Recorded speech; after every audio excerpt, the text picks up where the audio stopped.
Hey guys, I'm Panther Dragon, a challenger player in NA, and today I want to be going over how to improve yourself by self-analyzing your mistakes. This is what I call the perfect mindset for improving at League of Legends.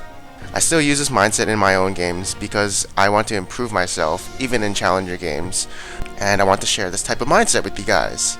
So the learning process with this mindset is, basically you'll make a mistake one game, and then you'll analyze it, and then next time that situation ever comes up, you probably won't make the same mistake.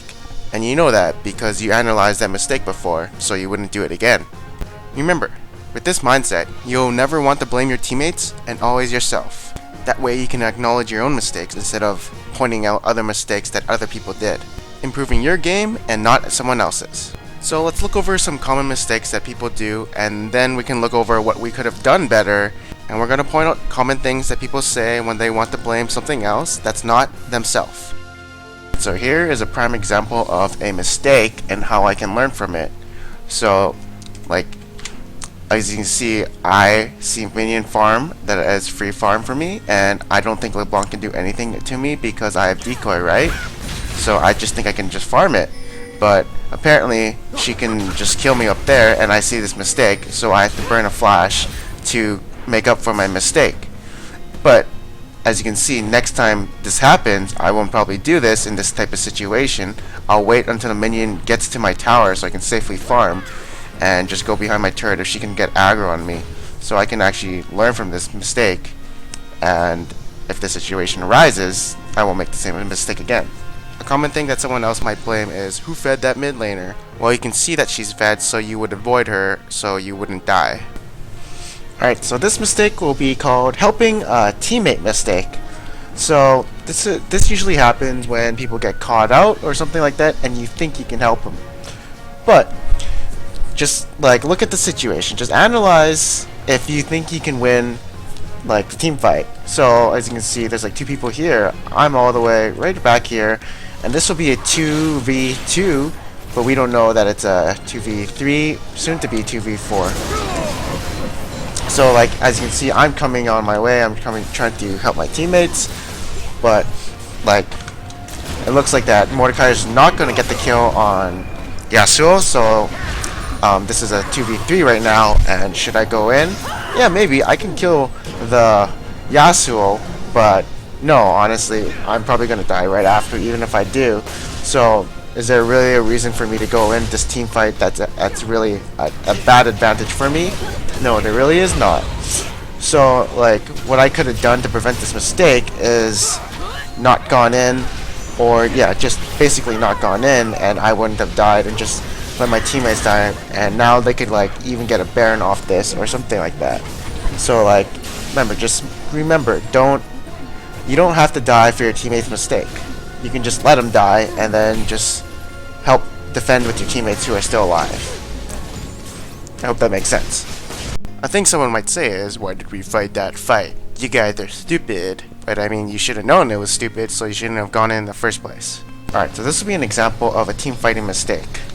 As you can see, we are like a heavy dive comp. We have Annie, we have Riven, we have me, and we have Singe. So basically what we should be doing is killing their back line and just nuking them and diving their back line and killing them all, right? So they don't have no more damage, and then we'll just clean up by ourselves because we're all pretty big bruisers. So here's the mistake I do. As you can see, I do not know that Rengar is coming in, and I want to peel for Lucian.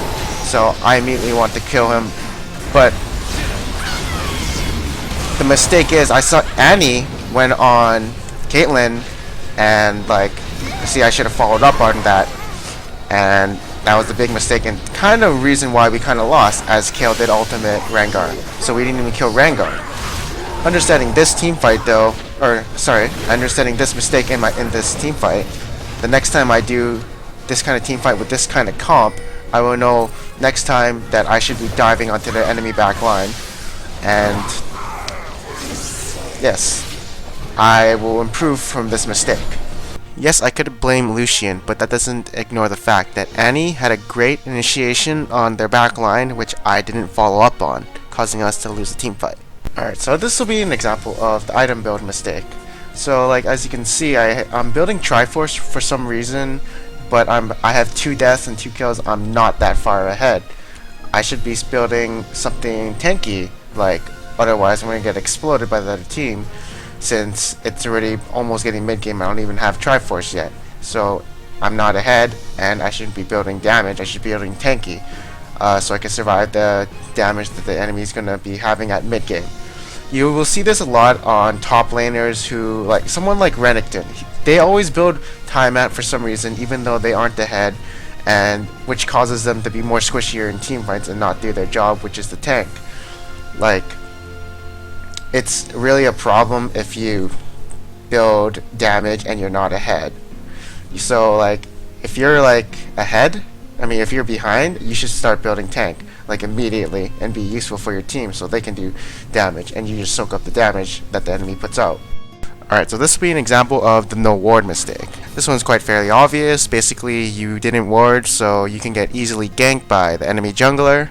And obviously there are several ways of preventing this death. First of all, ward the tri-bush or ward the river, something like that. Second of all, if you actually don't have wards on the side, you shouldn't be playing so aggressive.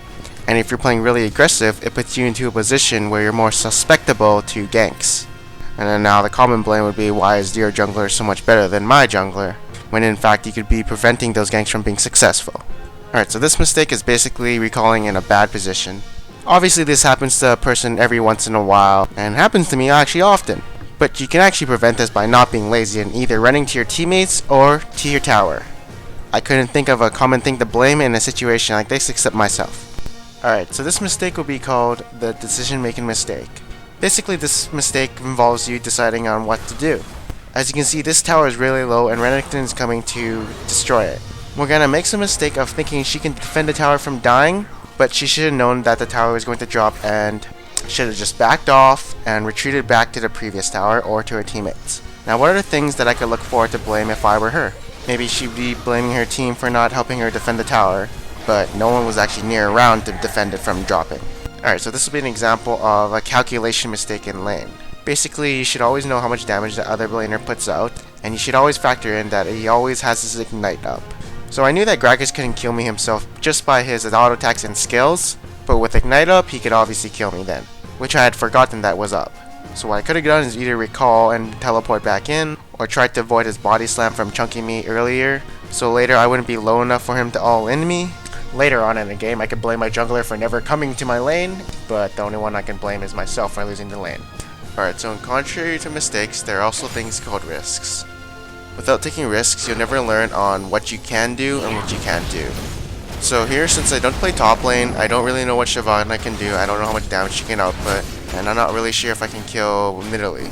All I have is basic lane knowledge, but I decided to try and all in Nidalee to see if I can get a kill. Now, as you can see, I do get the kill.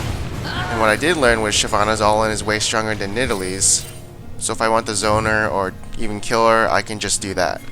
So yes, I didn't think I could kill her, I took the risk, I tried something, I got the kill, so I did learn something from that. If that didn't work, I would just try playing passive or something else.